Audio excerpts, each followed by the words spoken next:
Okay, welcome to the Sports Products, Chapter 4, Section 4.1 presentation lecture. Please make sure that you have with you the notes for Chapter 4, Section 4.1, so you can get the notes down as we go through this chapter and this section's content. Okay, so let's get started.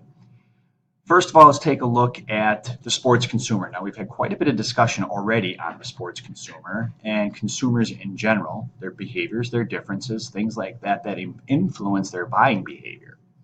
So a purchase by the sports consumer as a customer is like a vote because the purchase equals a decision of approval.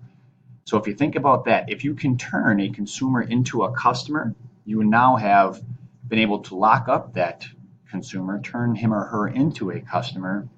And now, yeah, it does act as a vote of approval because now they have purchased the product from you and not from your competitors. So definition of a sports consumer is a person who may play, officiate, watch, or listen to sports, or read, use, purchase, predict, and or collect items related to sports. So anybody who is willing to spend any type of money and or time in any type of sports activity is a sports consumer. Chances are most all of us are in some way, shape, or form a sports consumer. All right, there are two categories that affect the sports consumer's decision to spend money or participate in sports, and they are environmental factors.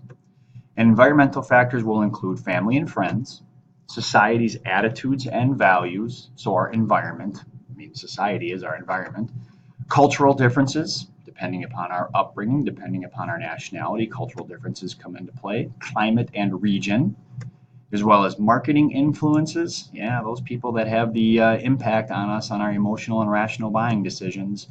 Then there are also individual factors. And individual factors, these are going to be more internal. So internal might be self-concept or self-image. How am I going to project myself? Physical characteristics, the things that I may do well and the things that I want to keep doing. Learned characteristics. This could be influences from the outside, or these could be ones that have been learned on our own. Motivation and attitude. Oops, go back to that. Motivation and attitude. So within these different sports consumer categories, we have external, environmental factors, internal, individual factors. If you look at them that way, the different types of factors probably will make sense as to how they could impact decision making. All right. So when it comes to sports consumers and market segmentation, this is going to be one of the targets that we need to understand is how market segmentation works. And market segmentation of a sports consumer market is important in order to sell products or services. Now, there are going to be some of these that we are familiar with. But before we get into what these exactly are, let's take a look at the definition of market segmentation. And no, for those of you who are thinking it, the definition of market segmentation isn't the segmentation of a market. It is a way of analyzing a market by specific characteristics to create that target market that we want to market to. So what are those characteristics? Geographics. Geographics deal with residential location or location of life, where we live, where we go to school, where we work, where we raise our family. Demographics, which we know of, those are things like age, gender, income. Psychographics, which we just did an activity on not too long ago in regards to behaviors, and that could influence buying decisions. And here's a new one, product benefits. This is one that we haven't really talked about, but is also an impact or a characteristic that is going to impact how the market is segmented and how we market to a specific target market. And product benefits is, well, what can that product do for me that I need it to do? And in those cases, that might influence how we purchase or what products we purchase or do not purchase. Now, sports products are going to provide the consumer with satisfaction, entertainment, sociability, and achievement. So the sports product is a very dynamic product.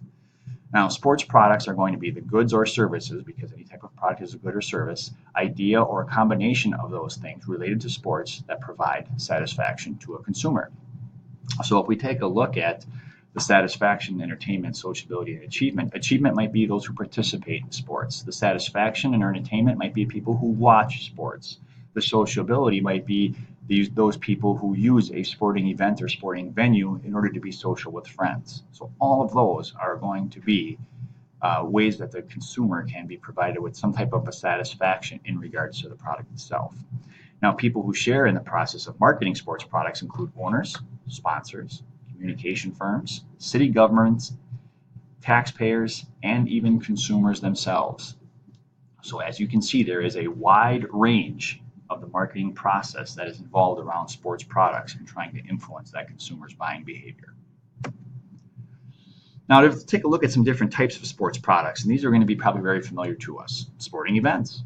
We go to sporting events all the time. Packer game, Brewer game, local game. Trying to talk about the boys basketball game that was just played the other night, and a basketball game that's going to be played later on. Any of those events that we've gone to or participated in, or I shouldn't say participate in, but well, yeah, I should say we could participate in them or go to them and watch them. Sports information. Those of you who are fantasy gurus, you're looking at sports information, you're looking at stats, trends, data in order to decide who you're going to put in your lineup this week. Sports training, sporting goods, which we all buy, and that could be from our hunting and our fishing to the sports that we participate in, our basketball shoes, our wrestling shoes, our headgear, baseball bats, ice skates, whatever. Those would be considered sporting goods. All of those, I shouldn't say that. The sporting goods are the ones that are tangible products. Those are the ones that we purchase and we can hold in our hand. Sporting event is an experience. Sports information is data gathering. Sports training is a service. But the sporting goods, those are tangible products. And tangible products are physical goods that offer benefits to the consumer. These are ones that we can feel, touch, hold. They are matter. All right. Now, in contrast with sports products, sports services are intangible, which means that they are not the physical products. So these are non-physical services such as tennis lessons, personal training, and possibly even a sports camp. So tangible versus intangible sports products. Know the difference between the two because both are considered sports products and both are considered consumables by the sports consumer. Now, there are 10 areas of service when it comes to intangible products. There are tangibles, reliability, responsiveness, competence, courtesy, credibility, security, access, communication, and finally, understanding. So 10 areas of service quality. These are somewhat of the areas that a consumer is going to go through in his or her head to determine the satisfaction of a sports product, in particular, an intangible product. All right, so let's move on. Sports businesses or organizations that offer a variety of products classify their products by a product line and product mix. We are going to get into this exclusively as well within this chapter. A product line, a group of closely related products manufactured and or sold by a particular company.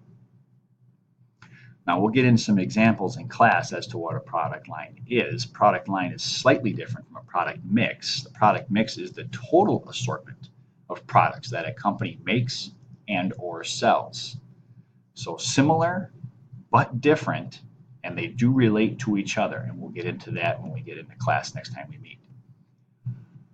Sports products and product extensions. We'll talk exclusively about product extensions as well. This is another marketing tactic that is used in order to increase sales and generate more revenue. Sports products differ from typical consumer products because these sports products have the ability to generate a greater variety of product extensions.